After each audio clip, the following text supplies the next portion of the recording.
Being your own drummer and your own bass player while you're playing the acoustic guitar is one of the most fun experiences ever. When I play a song like the one you just heard, practice doesn't feel like practice, it feels like jamming with an actual band. I could play the same lick over and over again, and there's something about this 2 and 4 snare rhythm that just gets me going. If you watched the beginning of this video and thought, there's no way I'm playing any of this, don't worry. There's something in this video for everyone to profit from. Whether you want to learn this song, my version of what I got note for note, or you just want to get started in this whole one-man band stuff, these tips will help. First step you'll need is to tune your guitar to an open G6 chord. It's actually open G6/D because D is the lowest note, but don't worry about it.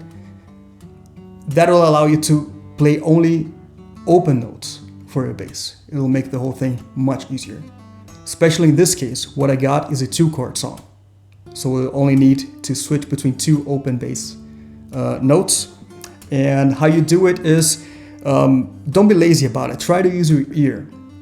Use whatever device you like to tune it to standard tuning, and then from standard tuning, go to an open G. What you need to do is, you'll lower your E string down to a D, and you'll lower your A string down to an A.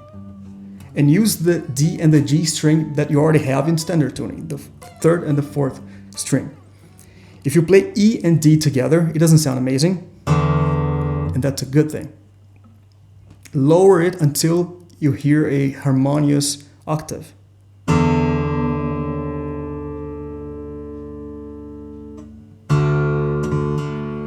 Or even better, go past this point, lower it even more.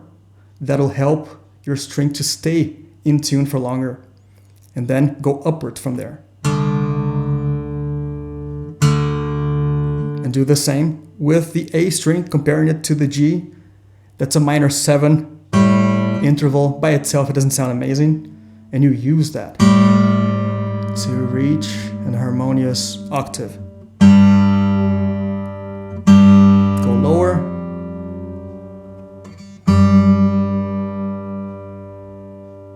and there you go. Now once you play all the strings open, you got a G6 chord with the D as your lowest note. The second thing you'll need will be our rhythmic section. That is our drummer and bass player. The bass is here. 1, 2, 3, and 4. 1, 2, 3, and 4. And the drummer is going to play his snare, thumb on the lowest string, on the top one, on 2 and 4. 1, 2, 3, and 4. 1, 2, 3, and 4. Just stay on one string if you like. 1, 2, 3, and 4. 1, 2, 3, and 4. And then both. 1, 2, 3, and 4. 1, 2, 3, and 4. Third thing I'll offer you is a mindset. Playing percussion, bass, and melody all with only the guitar might look like something like playing ping pong with your right hand and texting your boss with your left hand about the coffee machine that needs to be repaired. That's not how it works at all. This sort of playing consists of individual steps. Let's say you want to play these 2 notes in an 8th rhythm, that is 1 and 2, 3, 4, 1 and 2, 3, 4, while you're playing the rhythm at the same time.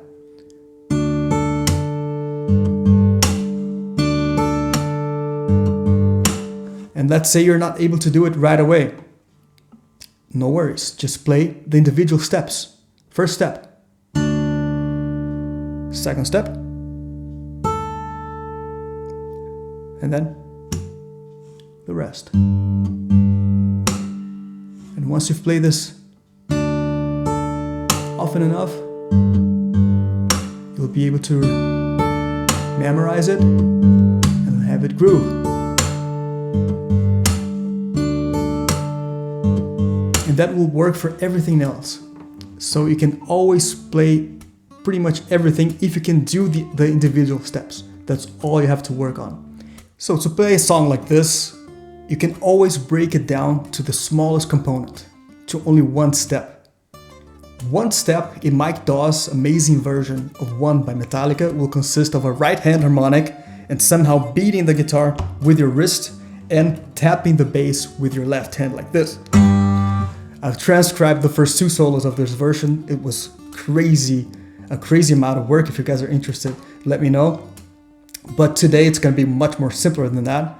All you'll need are steps like this slap, playing one bass and note at the same time, or having that snare sound with a higher note, which leads us to the next step. If you want to play a melody note on 2 or 4, you cannot rely on your regular snare beat with the thumb. You're gonna have to mute notes with your left hand. It goes like this. If you're using your index finger, pick whatever fret you like. I'm in the 5th fret. You mute the notes with your middle finger, and with the right hand,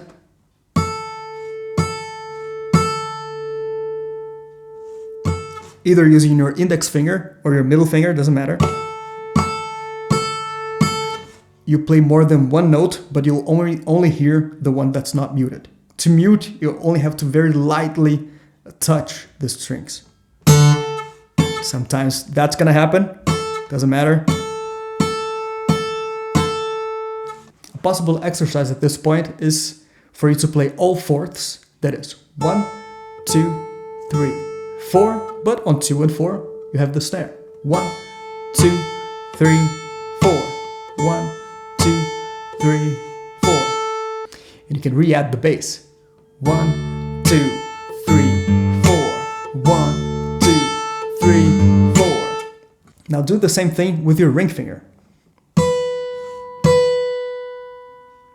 It should be easier now for you to mute with the index finger.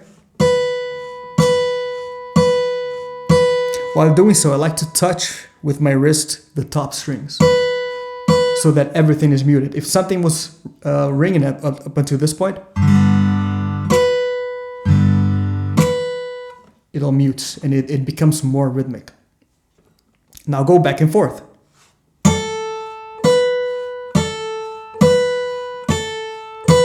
And then use different strings.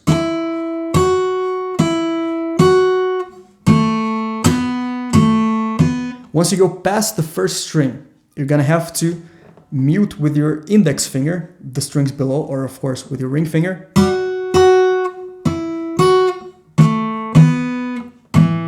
Go slow about it if that's difficult for you. One lick you can use in the major scale is this one.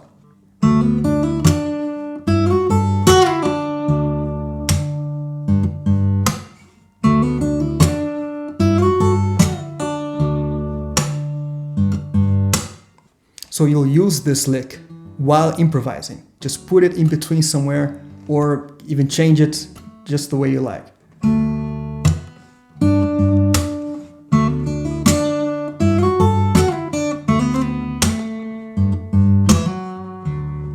Everything is allowed.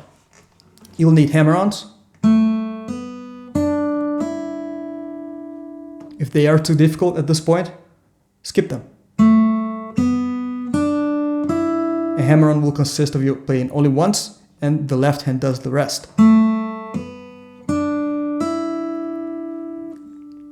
And then go to the individual steps. Step 1, melody and bass. Hammer-on. Hammer-on. 1, 2, 3, 4. Snared note.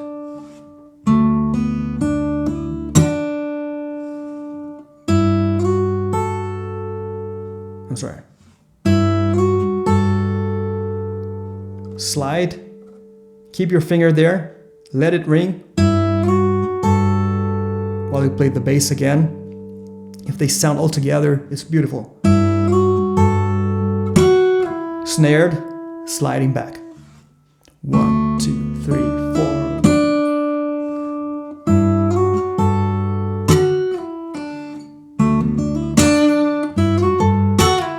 Go as low as you need.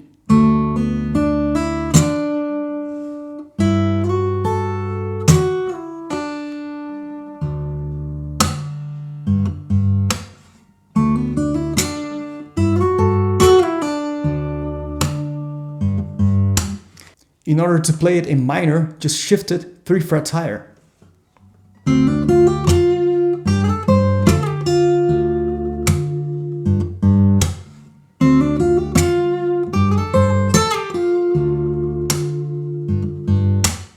One last step to get your fingers loose for it to jam away into one-man bandness is this 3-note lick that I used in my version of What I Got.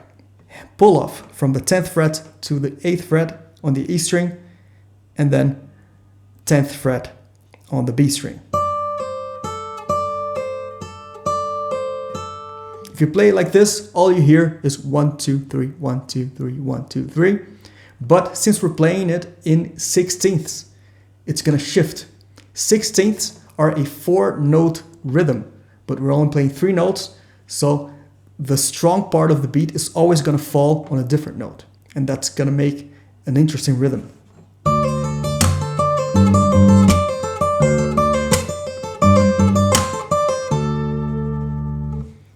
One thing to pay close attention there is this pull off into a snare beat. It's gonna happen right here, right on the first beat of the lick, on the first snare beat. And here, a pull off to the bass note.